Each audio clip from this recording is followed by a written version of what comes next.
झारखंड दौरे पर रहेंगे गृह मंत्री अमित शाह। झारखंड में 3 रैलियों को संबोधित करने वाले अमित शाह। धालमू, गढ़े, बरकट्टा है, सिमरिया, यहां पर रैलियां होनी है। झारखंड विधानसभा चुनाव के लिए आने वाले 13 नवंबर को और 20 नवंबर को दूसरे चरण के लिए वोटिंग है। 23 नवंबर को महाराष्ट्र के साथ साथ झारखंड में भी चुनाव परिणाम आ जाएंगे।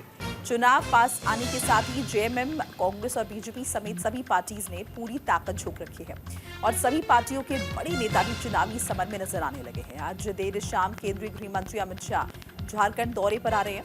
बीजेपी के वरिष्ठ नेता अमित शाह झारखंड में कल 3 चुनावी सभाओं को संबोधित करेंगे। देखिए, हुंकार भरेंगे, विरोधियों पर प्रहार करेंगे, धुआंधार रैली करेंगे और ये बताएंगे आम जनता को कि बीजेपी की सरकार या बीजेपी INDI गठबंधन को क्यों नहीं जिताना है और बीजेपी को क्यों वोट देने हैं।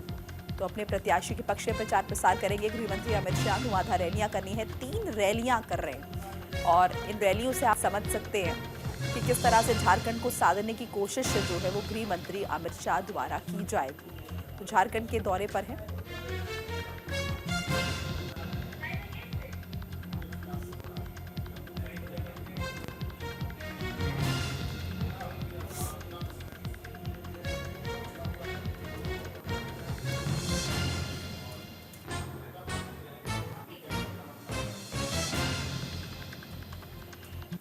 तो देखिए, रैलियां करेंगे गृह मंत्री अमित शाह।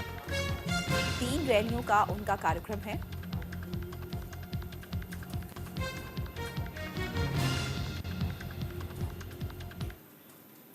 तो देखिए, कुल मिलाकर अगर हम देखें तो झारखंड में विधानसभा चुनाव की सरगर्मियां बढ़ी हुई हैं। सीएम हेमंत सोरेन की उम्र पर मचा सियासी बवाल। बीजेपी ने हलफनामे पर उठाए हैं सवाल। जेएमएम नेता सुप्रियो भट्टाचार्य का बीजेपी पर पलटवार। ये सारे राजनीतिक तौर पर बेवकूफ लोग हैं, ये उनके द्वारा कहा गया है। तो देखिए किस तरह से पलटवार किया है जेएमएम के नेता सुप्रियो भट्टाचार्य ने। उन्होंने कहा है बीजेपी के लिए कि ये सारे राजनीतिक तौर पर बेवकूफ लोग हैं। अब इस स्टेटमेंट के क्या मायने ये भी हम समझने की कोशिश करेंगे, लेकिन देखिए, भारतीय जनता पार्टी ने जिस तरह से हलफनामे पर सवाल उठाए और ये सवाल दागा हेमंत सोरेन के लिए कि 5 साल में इनकी उम्र 7 साल कैसे बढ़ गई। और कहीं ना कहीं इस सवाल के साथ ही सवाल उठते हैं चुनाव अधिकारी पर भी, चुनाव आयोग पर भी, जिनके द्वारा बाकायदा चेकिंग की जाती है, तब ये जो हलफनामा है ये एक्सेप्ट किया जाता है। तो देखिए, लगातार हम वेट कर रहे थे कि जेएमएम की तरफ से पलटवार नहीं आया, लेकिन अब जेएमएम नेता सुप्रियो भट्टाचार्य ने बीजेपी पर पलटवार किया है और कहा है कि सारे राजनीतिक तौर पर बेवकूफ लोग हैं।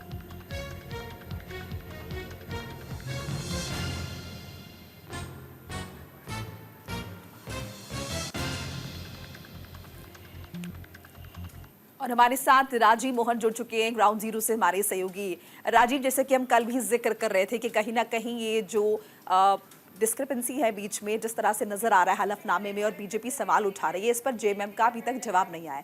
लेकिन अब जेएमएम नेता ने जिस तरह से कहा है बीजेपी के लिए कि सारे राजनीतिक तौर पर बेवकूफ लोग हैं, किस तरह से इसे देखें?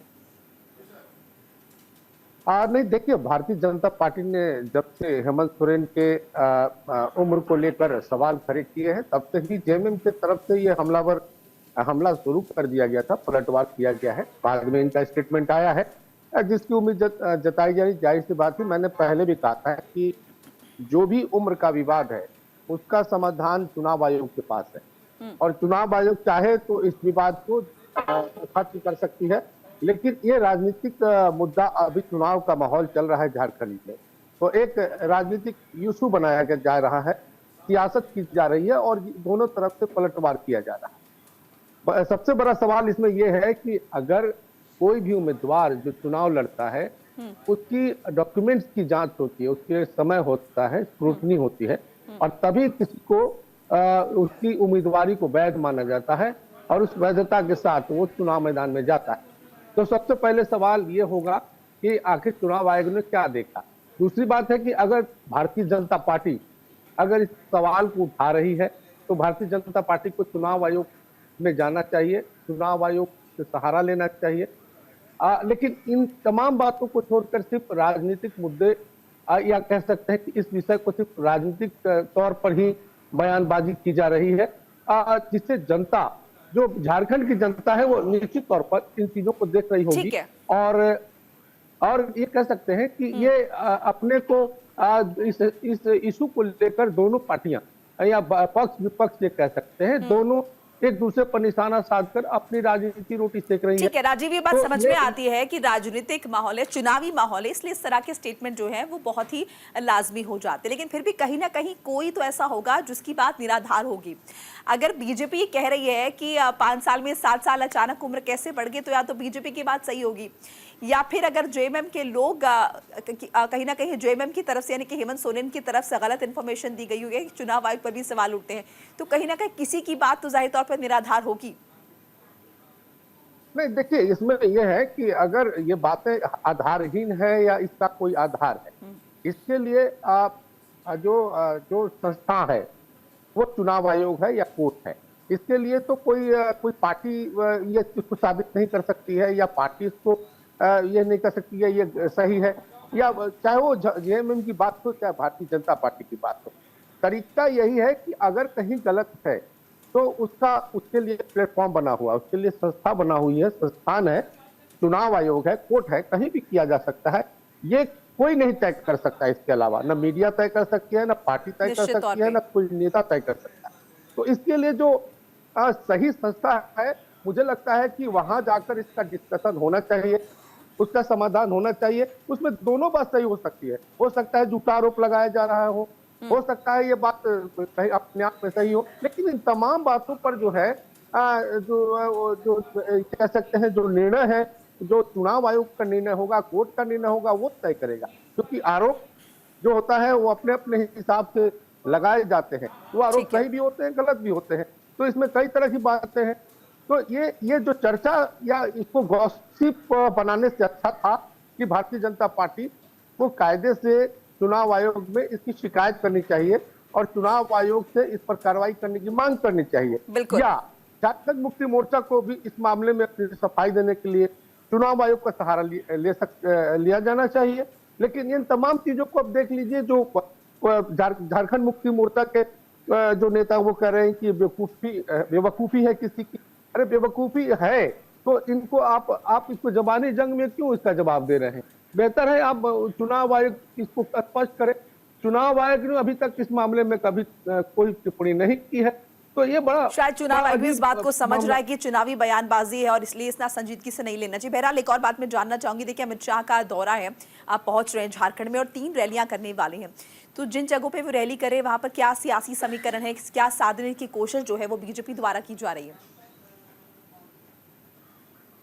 देखिए केंद्रीय गृह मंत्री अमित शाह को भाजपा का आधुनिक चाणक्य कहा जाता है, और यही कारण है कि उनका जो है कहीं भी जब चुनाव होता है अन्य राज्यों में तो उनके कार्यक्रम ज्यादा लगाए जाते हैं, और उनकी रणनीति को भाजपा मानती है कि वो बहुत ही कुटिल राजनीतिज्ञ हैं, और वो जो स्टेटमेंट देते हैं या जो वो बातें बोलते हैं उसका प्रभाव होता है। तो झारखंड में जहां भी वो आज जाएंगे वहां जिन मुद्दों पर, जैसे उम्र का विवाद है हेमंत सोरेन का, ये मुद्दा हो सकता है, विकास का मुद्दा हो सकता है, आदिवासी समाज के विकास का मुद्दा हो सकता है, तो ये तमाम मुद्दे जो हैं उसको लेकर अमित शाह पक्ष के जो सत्ताधारी दल है उस पर हमलावर हो सकते हैं।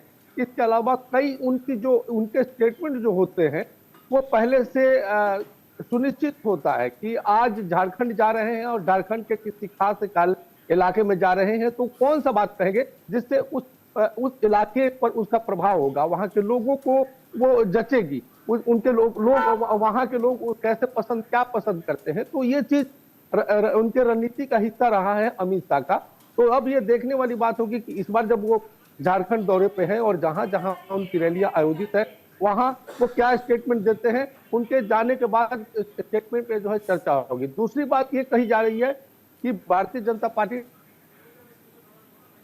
ने जो टिकट का बंटवारा किया उसको लेकर भारतीय जनता पार्टी के अंदर बहुत सारे गुब्बार हैं, कई लोग अंदर से बागी हो गए हैं, तो उनको मनाने का भी प्रयास होगा। इसीलिए एक बैठक भी कहा जा रहा है कि अमित शाह जब आएंगे तो चुनाव अभियान समिति के जो नेता हैं, जो उसके कर्ता धर्ता हैं, उनसे मुलाकात करेंगे, उनके साथ एक बैठक करेंगे। तो अमित शाह का ये भी एक कार्यक्रम है रैली के अलावा। तो जब भी अमित शाह कहीं जाते हैं तो और जब वो बोलते हैं तो निश्चित तौर पर